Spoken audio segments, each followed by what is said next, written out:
ladies and gentlemen of fellow Gran Turismo 7 racers. So these are two races here. These were my first two races in VR. So they didn't go too bad. I didn't crash anybody out, and I didn't crash myself out. So I call that a win. So this race here went pretty well. What I found with the VR after these two races actually was how much you can manipulate your seating position. Because as you can see here, I'm kind of offset a little bit to the left and a little bit too far forward for my liking. I like to sit back a little bit further away from the wheel. Just a preference that I have. So that can be easily manipulated in how you position yourself when you reset the view with the button on the VR headset. So once I figured that out, I think it helped me tremendously. But here, these first couple races are a little bit wonky for me, but it's okay. Just getting used to it. And like I said, I didn't crash myself or anyone else out here, so that's a win. So now I find myself in P8. Just basically looking to make a couple moves here, because I do want to move up in the field, but also, you know, just trying to survive with the VR headset. So skip ahead a little bit here. These are two quick little 5-lap races, so no big deal. Pretty quick and easy video here. Couple quick and easy races. See that guy off there, re-enters nice and clean, doesn't take anybody out. So now I'm going to find myself in a little bit of a battle here with the white and gold and black Porsche, Kazi, the Brazilian up here. So he goes a little bit wide. Got on the brakes a little bit too late, I think. I find myself on the outside trying to stay out of him. But that's something I found. I see the Viper sneak up on the inside of me there. Didn't even really know he was there. So that's something that's interesting here is I feel like my awareness will improve in time. But it definitely, I think just the added stress of racing in VR due to the fact that it feels so realistic and me still just getting used to it in general. I just have to assume it's going to take time, which is perfectly okay. But see the Viper get a little bit squirrely there. I go for the move. Did not make the move. Get bumped there on exit. That guy had been looking to make a pass for a while. So now he's got the inside line here. It works out good for him. But yeah, just getting used to the VR. It's pretty awesome. I feel like. I know some people don't like it or whatever, but the position on your head, position of the VR headset on your head is probably the most integral part of getting the best experience out of the headset.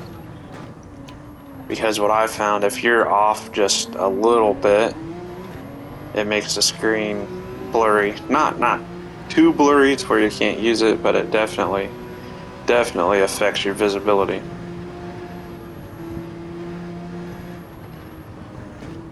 Which I don't know if that's, you know, the only reason why some people don't like it. But I feel like that's a very good possibility that is a big reason why people didn't like it. But me personally, I enjoy it, and I feel like I have not improved my driving yet, but I feel like I've been able to get right up to speed with it. and not really had too many issues, because I find the depth perception and stuff to be a lot better, and it's easier to race in close proximity to other drivers.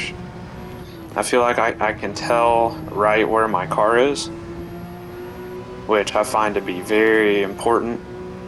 So racing on definitely the cockpit view before, you just did not have that depth perception, and you did not have the visibility. That's why me and a lot of other people, we race in either the hood cam or the front bumper cam, just to try to improve that visibility, that field of view, which for some reason is not adjustable in Gran Turismo, which I find very annoying. But in VR, you can manipulate your seating position. Therefore, you are adjusting or manipulating your field of view to your liking. Because I like to be able to see the mirrors and the rear view cam without having to move my head too much. But here we're hopping into the second video, or second race here. I apologize. I guess the second video for me, second race for you guys. So here, starting in P8 again. Now I do make up some ground in this race. I'm pushing a little bit more, feeling a little bit more confident. So I feel like I got even more off to the left here in the actual seating position, which is kind of silly. But like I said, I've found the way to manipulate that seating position and get it perfect for my liking. So you can too. It's pretty easy.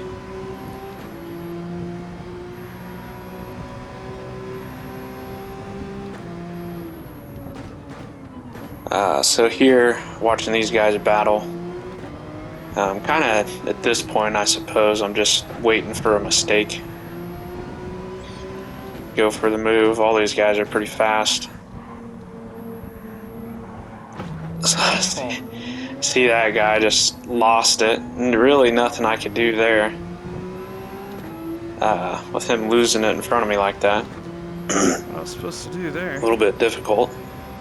I had nowhere to go besides in the grass, and I couldn't even get there because I was on the power coming out of the corner. I slowed down way too much there. I think I had the Porsche to the outside there. I didn't really realize that at first. To see, that's something else too. It's beneficial to get your seating position, in my opinion, at least back further.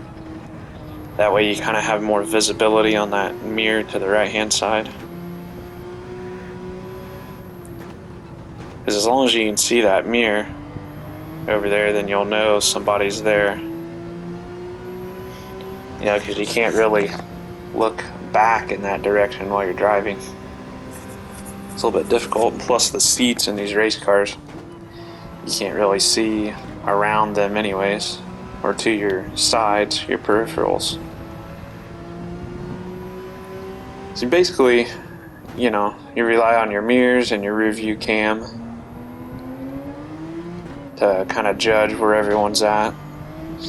Be nice if Gran Turismo would incorporate like a proximity indicator in your line of sight.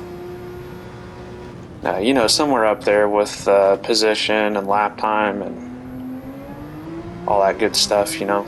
Kind of like Assetto Corsa does. I think that would be extremely beneficial, or even a spotter. You know, I would almost rather have a spotter, you know, because it's not like you can rely on that spotter 100% of the time, but it would definitely help in most cases, I feel like.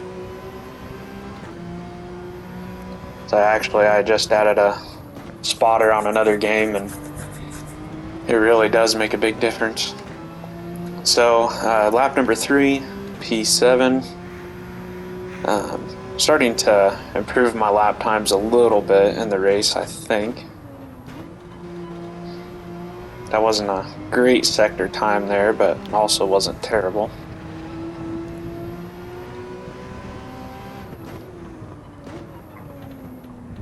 So now I'll try to get through these last 2 corners here before the front stretch. And don't want to die on that corner. That can really ruin your race. So what I find also interesting is the fact that, during watching this, you can see the screen blur at times in certain areas. So you can kind of tell where my eyes go. Like when I look at the side mirror there, you see the position and lap time counter, you see that area kind of blur. That's because of the eye tracking, which I'm sure a lot of you know, but maybe some of you don't. So it renders wherever your eyes are looking. So it's constantly tracking your eyes and clearing up the screen where you are directly focused, which is great. And you don't notice it while you're actually driving, which in my opinion is awesome. I don't notice it at all. Because your peripherals, you don't, it's not like you're really seeing your peripherals as clear as you are, directly in front in your line of sight. So I think that's kind of cool. That way they're able to really improve the quality directly in your line of sight, which is just awesome. So final lap here, running P7. I believe I finished P6. So let's see what happens here. I think something happens with the Viper up there, but I may be wrong. So let's see here. Coming down, this section is always a little bit tricky. But if you get it right, like I got it pretty decent there. And I was actually purple through the first sector. Oh yeah, Viper's got a penalty. Half a second. That's going to really affect him, but he goes down, he gets out of the way. It's a good driver with awareness there, but he also kind of covers his inside line too. Oh, so see, he comes down and blocks me at the last second. I don't know if I'd call that dirty or not. Definitely not ideal, but I understand. There he's covering the inside line. That moves fine.